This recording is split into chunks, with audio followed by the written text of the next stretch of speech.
Bienvenue dans cette nouvelle vidéo. Avant de commencer, je tiens à vous remercier pour vos abonnements, vos commentaires, vos likes, vos partages. Ça fait vraiment plaisir. Allez, on démarre. Bonjour à tous. Ici, je vous présente une de mes analyses que j'avais effectuées. Nous étions le 12 juin 2024 sur le BTC, le Bitcoin, en daily. Donc chaque bougie vaut une journée. Là, j'avais fait quoi? J'avais repéré ici une zone de liquidité. Là, ici, une zone de liquidité également. À nouveau une zone de liquidité ici, une là, une attente de trade line, c'est-à-dire 3 points de contact que nous avons obtenu parce que je ne suis pas revenu sur le cours, ce graphe depuis un petit temps. Donc là, nous avons obtenu une trade line qui automatiquement pour le composite man va être liquidé. Donc vous voyez, une fois qu'il y a 3 points de contact, il y a énormément de probabilité que le cours vienne break cette trade line parce que pour le composite man, il sait très bien que la majorité des traders de résistance ont placé leur stop en dessous. D'accord? Donc ça, elle n'a plus lieu d'être. Cette zone de liquidité a été récupérée par cette bougie, donc elle n'a plus lieu d'être. Cette zone de liquidité a été récupérée également par cette mèche là, donc elle n'a plus lieu d'être. Cette zone de liquidité a été récupérée également par toutes ces bougies baissières et haussières, mais dans une tendance baissière. La zone de demand ici, on est bien revenu dedans avec ces bougies là. La zone d'imbalance a bien été mitiguée par toutes ces bougies ici. La demand ici, la dernière impulsion ici baissière avant le mouvement haussier, ne vous fiez pas à la couleur des bougies, ça n'a rien à voir. On est bien revenu dedans. Le bloc institutionnel baissier vendeur ici, on est revenu dedans pile poil, d'accord. Donc hop, j'aurais dû descendre en fait là, voilà, on est bien revenu dedans pile poil. Ici le cours a bien suivi pendant quand même une période de 22 jours ce que j'avais analysé. J'avais pensé que le cours remonterait à partir de la fin du bloc institutionnel baissier pour repartir vers faire des plus hauts, mais il est venu plus bas. Donc ça n'a plus lieu d'être. Là, ça n'a plus lieu d'être. Ça non plus, ça non plus. Ça a toujours cours, mais je préférerais vous l'indiquer différemment comme ceci. Voilà, tac. Parce que ça, c'est une zone de liquidité. Il y a beaucoup d'argent là au-dessus. On va mettre des dollars.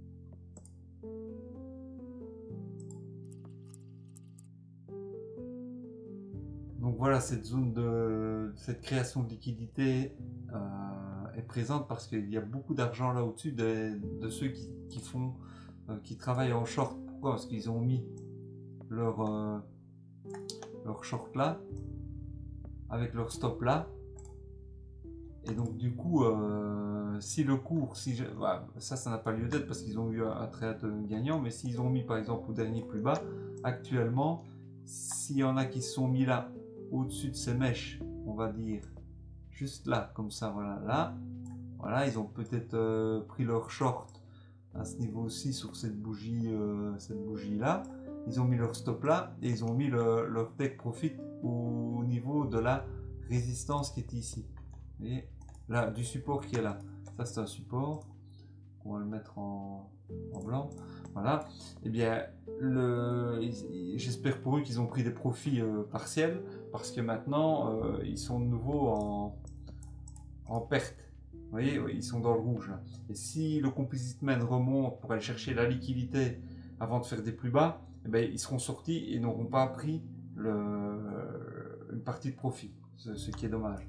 C'est pour ça qu'il faut toujours prendre des profits. Alors comment est-ce que j'analyse la suite? Ici je vois quoi moi? Je vois que là on a une demand, voilà, dans laquelle on n'est pas revenu. Donc ça c'est une demand. Qu'est-ce que je vois également? Je vois qu'il y a de l'imbalance ici, de là à là, en daily. Ça c'est de l'imbalance daily, un déséquilibre de marché. On est revenu dedans par le biais de cette mèche là.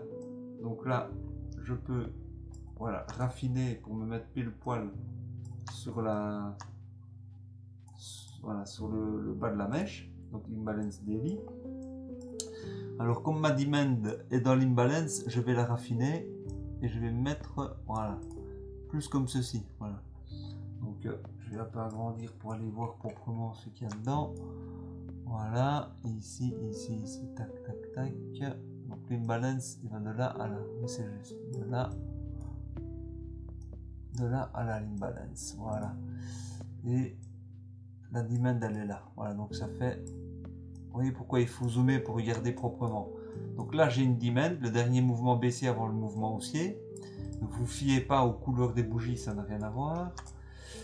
Donc l'imbalance et ma demand devient plus un POI qu'une demand parce que j'ai beaucoup d'imbalance au-dessus. Donc c'est un POI daily. POI daily. Voilà. Pourquoi tu ne me le prends pas? POI daily. POI daily. POI daily. Voilà. Je suis en POI daily parce que on n'est pas encore revenu dans ces ordres en négatif pour le composite men et l'imbalance n'a pas été mitigé.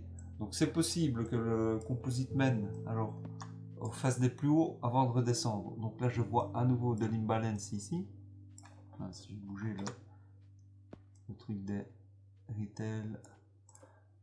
Alors ici il y a à nouveau de l'imbalance de là à là. À nouveau ici de l'imbalance dans lequel le composite men n'est pas revenu.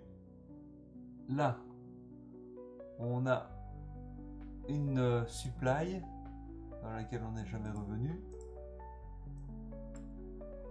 La supply.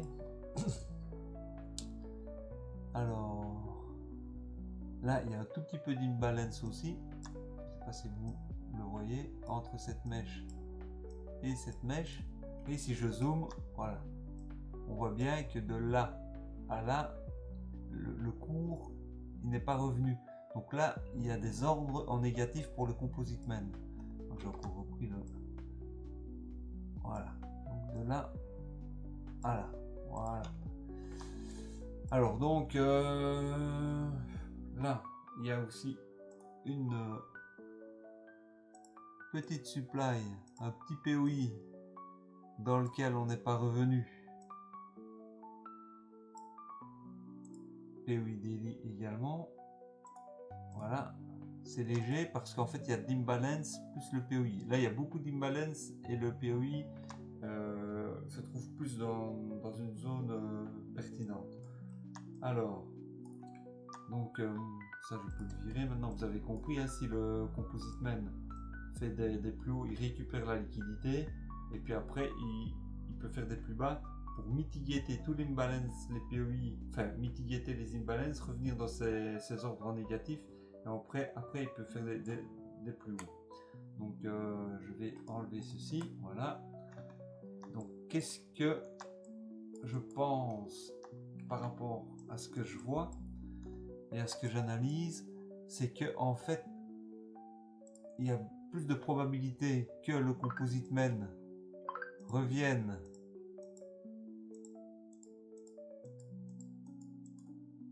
dans la supply, crée de la liquidité à nouveau en créant ici une résistance avec ces résistances précédentes par rapport à ceux qui fonctionnent comme ça. Il vient liquider, peut-être en faisant un nouveau plus haut, parce que là on est sur le dernier plus haut, il vient liquider tous les stops et ensuite il peut venir injecter son mouvement vers le bas pour pouvoir mitiguer l'imbalance ici, revenir dans ces ordres qui sont en négatif et ensuite peut-être même un peu des plus bas. Pour moi le dernier plus bas c'est celui-ci et après il peut réinjecter pour faire des plus hauts. Voilà probablement une des possibilités que le composite men peut faire par rapport à l'analyse en daily. Maintenant tout est possible aussi Si on se fie simplement à une analyse et qu'on s'y tient à 100%, c'est le meilleur moyen de perdre tout son argent. Il faut imaginer que le composite man peut retracer très fort ou qu'il peut directement injecter très fort également. Mais bon, en tout cas, une chose qui est pertinente, c'est que la tendance générale, elle est haussière. Ça, c'est la tendance générale du marché. C'est une tendance générale haussière. Ça, c'est effectivement ce qu'on a actuellement.